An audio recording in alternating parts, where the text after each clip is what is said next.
On a sonné par hasard chez Anne Dividisch pour lui demander où habitaient mes parents, parce qu'elle se souvenait plus, elle va plus trop là-bas, voilà. Et justement, j'ai écrit un petit truc, alors je sais pas si tu veux que je te le lise. Alors, donc, avec ma mère, Germaine Le Guyadère, nous sommes allés tous les deux en voiture sur les tombes de la Motte, branche paternelle, et Pommery de Jeudi, branche maternelle, lors de la Toussaint 2017. Ma mère en profite pour me faire découvrir tous les lieux de son enfance. Nous faisons des photos pour son film de fin de vie, parce que j'ai perdu mon papa et en fait on trouve ça positif, parce que le décès, la mort c'est pas quelque chose de très joyeux. Maman me montre l'école du village de son enfance à Pabu, qui est aujourd'hui une maison d'habitation. Ne se rappelant plus l'endroit exact de la maison de ses parents, avant que ceux-ci divorcent, ayant été enlevée à 4 ans pour être placée chez les bonnes sœurs, où elle y apprend de force le français, elle s'arrête devant une maison, celle de Anne, ma Bretagne authentique, mon calice, afin de lui demander l'endroit exact de la maison de Théophile. Théophile, c'est son père.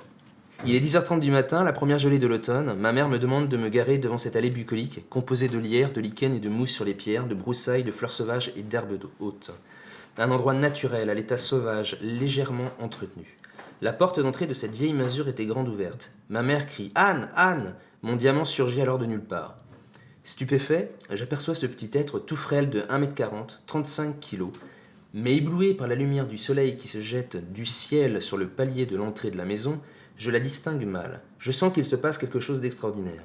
Ma mère est postée devant moi. Toujours aveuglé par ce maudit soleil, je m'avance d'un grand pas et me colle physiquement au dos de ma mère. Je suis d'abord attiré par l'environnement. Cet escalier en bois, marron clair, vieux, dépouillé, poussiéreux, qui remonte au fond des âges. Une vieille porte aux dimensions inédites sous l'escalier. Puis cette petite dame aux yeux bleus clairs, comme le ciel un jour de beau temps d'hiver.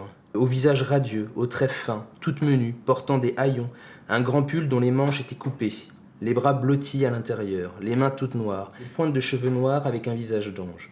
Et puis, comme attiré vers le sol, que vois-je? Des sabots de bois qu'elle portait avec de grandes chaussettes en laine beige, jusqu'aux genoux sous lesquels se trouvaient des gros carreaux de ciment qui avaient remplacé la terre battue.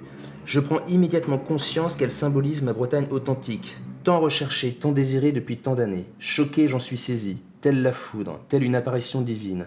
J'avais abandonné à tout jamais l'idée de rencontrer un jour la Bretagne authentique. Vous savez, ces guerriers celtes, ces druides du fin fond du Finistère qui gardent les traditions. J'avais bien compris au fil des ans que je ne trouverais jamais cet écrin auprès de la Bretagne enracinée. Le peuple entier devrait se prosterner devant elle, nous devrions en faire notre reine. Il, ces guerriers, ces druides, était en réalité une toute petite vieille femme de 83 ans, au fin fond du Trégor, qui en 2017 avait sauvegardé l'âme de notre Bretagne. Elle incarnait à mes yeux tout de braise, du sol au plafond. Chaque lettre prononcée était Anne. Quelle grandeur, quelle gloire, quelle claque, quel coup en pleine tête, quelle uppercut, quelle grâce intérieure dans ses yeux, quelle gentillesse infime. C'était un véritable électrochoc. J'étais choqué, je n'arrivais plus à contenir l'émotion qui était en moi. Breton assimilé que j'étais, j'essayais de comprendre la Bretagne enracinée, d'en ouvrir les portes, fermées à double tour, d'en faire partie, de m'en approcher, avec un échec constant et glorieux depuis mes 15 ans aujourd'hui. Elle, la Bretagne authentique, avait décidé de me donner rendez-vous sans que je sois prévenu à l'avance, afin de réveiller en moi encore davantage ma conscience. Elle m'avait choisi, alors ma mère entre dans la pièce principale.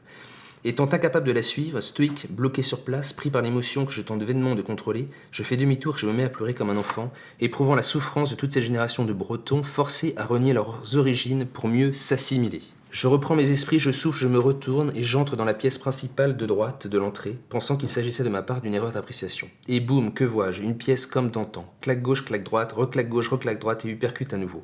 Mon esprit était plaqué au sol face à cette puissance douce. Sur son lit clos, je vois le bénitier avec une photo du Christ, les marques d'une vieille croix apparaissant juste au-dessus, et une autre croix au-dessus de la cheminée. Elle n'avait jamais vendu son âme au diable de la modernité, de l'humanisme des Lumières, du communisme et de la France. Je vois face à moi mon héroïne innocente luttant naturellement avec grâce et solennité contre ce fléau breton qu'est l'assimilation. Elle était impénétrable, j'avais l'impression qu'elle venait d'un monde parallèle. C'était exceptionnel, totalement ubuesque. J'étais estomaqué, je n'en croyais pas mes yeux.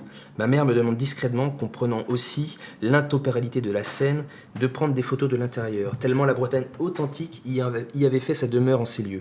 On avait l'impression de se retrouver au début du 19e siècle, avec quelques ajouts modernes mineurs. J'avais enfin trouvé la Bretagne perdue. Immédiatement, tellement heureuse d'avoir une visite imprévue et de passer quelques minutes avec ma mère, son ancienne voisine, la petite Le Guyadère, elle ouvre un paquet de gâteaux et en donne un à ma mère, qu'elle partage en deux, me donnant la moitié, telle une enfant offrant un cadeau à ses parents. Elle n'avait rien pour elle, c'était un acte de charité suprême, c'était d'une pureté, d'une naïveté exceptionnelle. J'avais envie de prendre ma Bretagne authentique dans mes bras, de la chérir, de l'aimer, de la protéger, mais je n'osais pas. Je me retourne encore vers le fond de la pièce et compte mes billets dans mon portefeuille. Ne pouvant lui laisser quelque chose sans avoir l'impression de trahir ma Bretagne authentique, je dépose discrètement 100 € sous son paquet de gâteaux. Je suis tellement émerveillé et tellement attristé à la fois, ne sachant quoi faire pour l'aider, même si elle n'avait besoin de rien, d'aucune aide ou presque. C'était sa vie, elle était heureuse ainsi. J'avais envie de la prendre avec moi, de lui offrir l'or du monde. Mon or, elle n'en aurait jamais voulu. Elle n'en avait rien à faire. Elle, son or, son trésor, c'était sa conscience bretonne, l'âme de ses parents, l'âme de ses ancêtres, l'âme de notre peuple. Son bonheur, c'était sa Bretagne disparue, liquidée par tout un peuple de traîtres. Elle était bien plus heureuse que toute la joie du monde réuni. Et là, dans ma tête, tout explose, tout bug de partout. Les canalisations éclatent dans mon crâne. Je n'arrivais plus à réfléchir. Et je me promis de me battre pour que chaque âne qui réside dans chaque breton s'éveille à nouveau.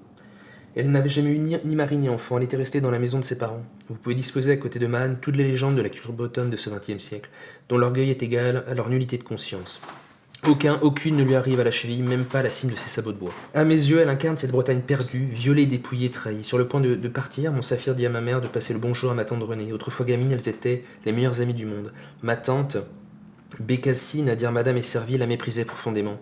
Elle représentait tout ce qu'elle avait rejeté, tout ce qu'elle avait fui, cette Bretagne crasseuse et arriérée. Elle la considérait comme une pauvre fille dégénérée. Si seulement ma tante, qui a renié consciemment ses origines, comme toute cette génération, au profit de cette France, a des lumières de la vraie France des provinces, à la limite encore acceptable, installée depuis 60 ans dans sa banlieue d'Ivry-sur-Seine, pouvait imaginer une seule seconde l'amour infini que je porte à mon émeraude.